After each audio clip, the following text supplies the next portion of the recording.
What's up, my fellow anglers? My name is Pedro, and this video is about a fishing trip that I took earlier this year out of LA Harbor.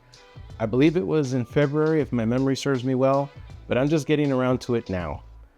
Anyway, California halibut was the target species, and I hope the information that I share in this video will help some of you more beginner to intermediate anglers hook up on a hali off a charter boat. Anyway, without further ado, let's get to it. So, as I mentioned before, I booked a fishing trip on the Gail Force out of LA Harbor. I've also been on the Triton as well, which is another vessel from their fleet. Anyway, shout out to both captains and crew. They're both excellent options for fishing the island.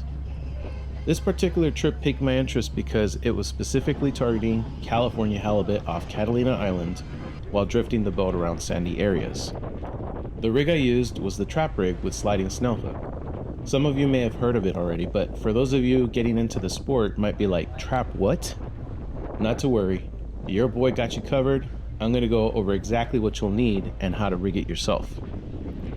I noticed most of the anglers on the boat were using a fixed trap rig and some other methods, but I was the only one to catch 2 halis that day, plus a good one that unfortunately got away. One other person caught one, but that was it. Had I caught only one, I would have chalked it up to luck, but hooking 3 while nobody else caught any makes you wonder. The beauty of the sliding snell is that it lets you set your bait perfectly since you are able to adjust according to the length of your bait. In my experience, I've come to realize that presentation and bait selection is everything. All right, pretty nice day on the island. Just caught a 26 inch California halibut. Testing this out to see if it works because this GoPro, of course, shuts down on me right when I catch the fish. But anyway, let's see. It seems like it's staying on, so I think we're good to go.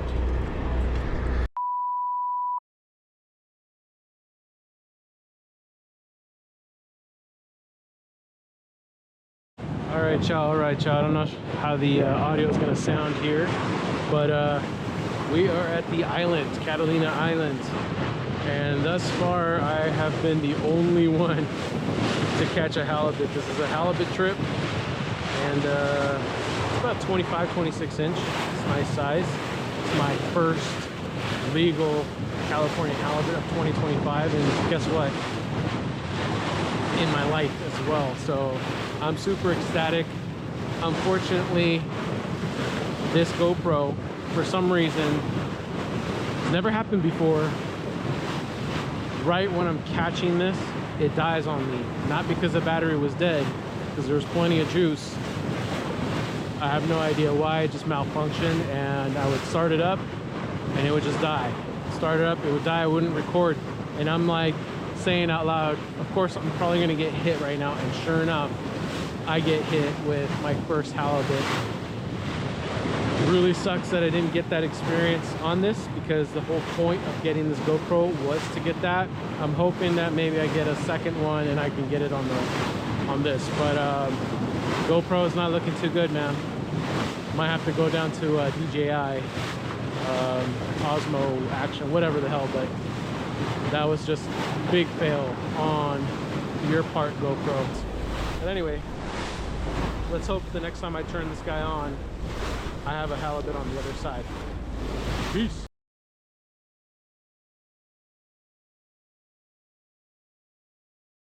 So first things first, grab the liveliest bait there is.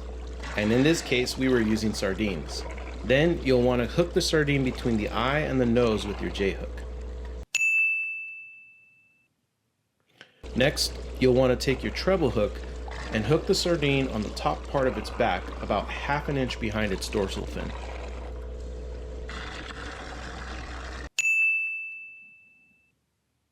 Then you'll tug a little on the leader line to adjust the fit, making sure there's no sag between the J-hook and the treble hook.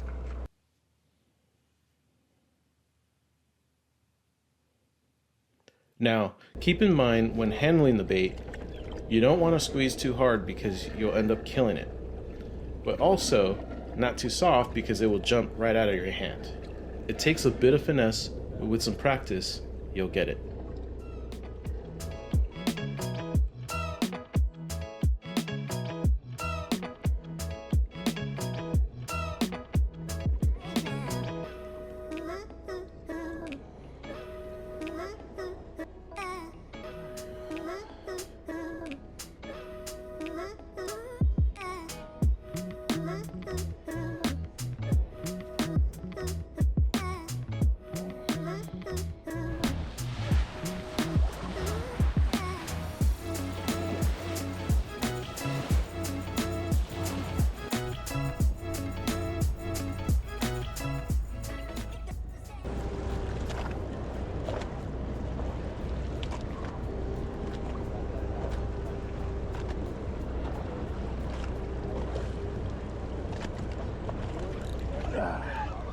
Lighter.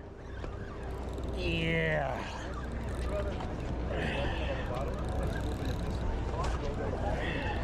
Let me get under you guys. Rod tips up, guys. Rod tips up.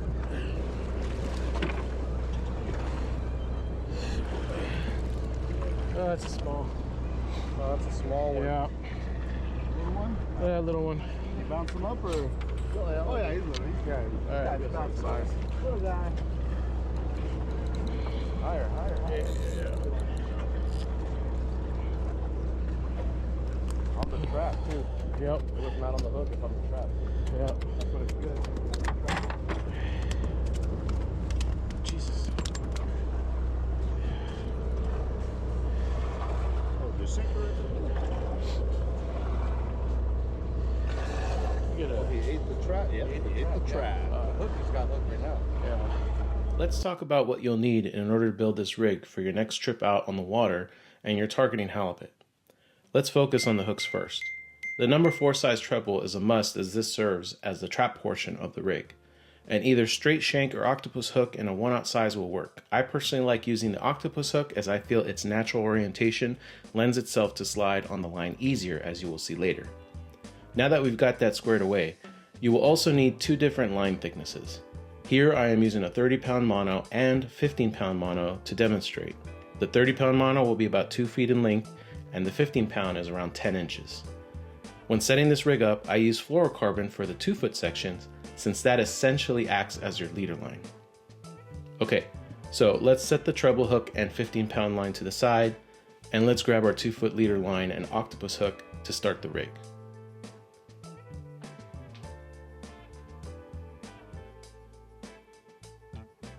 You'll notice that I take one end of the line and position it about 1 to 2 inches parallel and overhanging past the hook eye.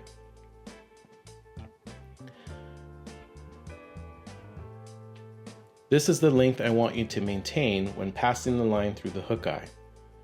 Once you pass the line through, you'll pinch the hook shank and the line together to maintain position. Now you'll take the thinner 15-pound line and pass one end through the hook eye, but from the opposite direction. You will pass the line through about 1 to 2 inches and also pinch it along with the other line and hook shank.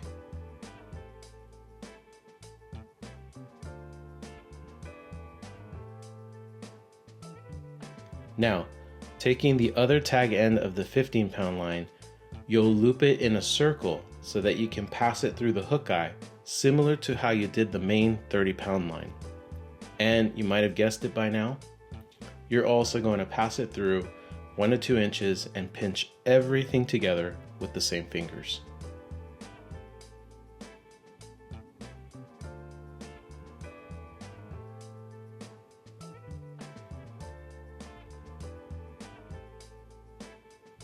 The reason it's important to just poke through the hook eye only 1 to 2 inches is because you're going to grab the outer section of the thinner line and wrap it around the hook shank about 7 times.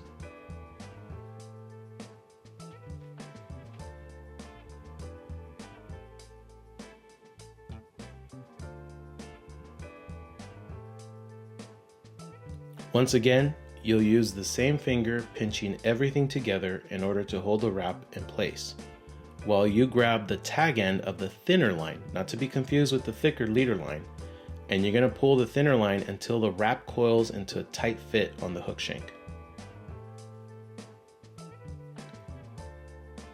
You can now cut off the tag ends on both sides of the 15-pound line.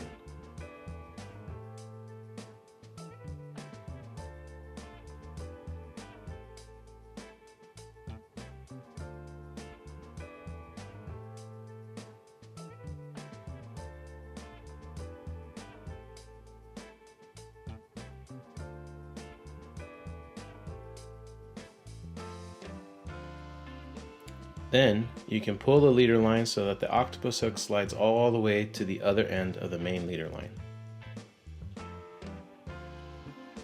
Now, you'll need to leave yourself some room in order to tie the treble hook to that end of the line. For this knot, I would say use the best knot you know how to tie. For me, that's the San Diego jam knot. For you, it could be the Palomar. Always remember to wet your line to avoid friction and make it easier to tighten.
Can't tell if I got one on or not.